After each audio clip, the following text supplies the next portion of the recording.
Study the question. What do you mean by future contract? Explain its advantages and disadvantages. Future contract क्या होता है?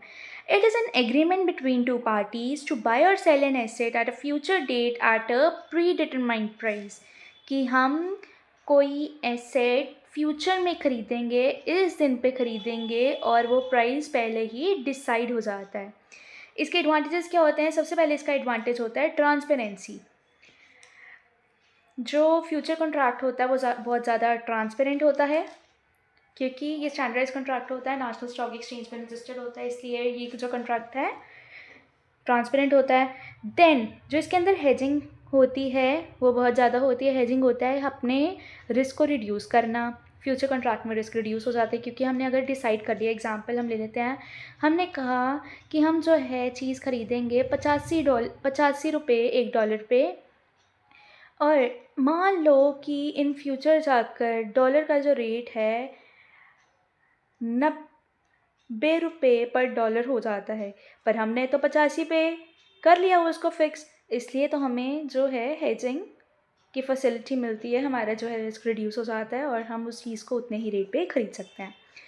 Then we have high liquidity. High liquidity होती है कि हम इस कॉन्ट्रैक्ट को परचेज़ और सेल कर सकते हैं आराम से. Price discovery. हम इसके अंदर आराम से प्राइस डिस्कवर कर सकते हैं कि इन फ्यूचर हमारा ये प्राइस हो सकता है, तो हम पहले ही अपना जो प्राइस है वो फिक्स कर लेते हैं. Then we have low transaction cost.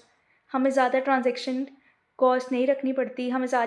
जब हमें मान लो एक कॉन्ट्रैक्ट को स्टार्ट करना है, मान लो आपको एक कॉन्ट्रैक्ट स्टार्ट करना है 1 लाख का, उसके लिए आपको मार्जिन डिपॉजिट करवानी पड़ती है, which is only and only 5,000 to 10,000.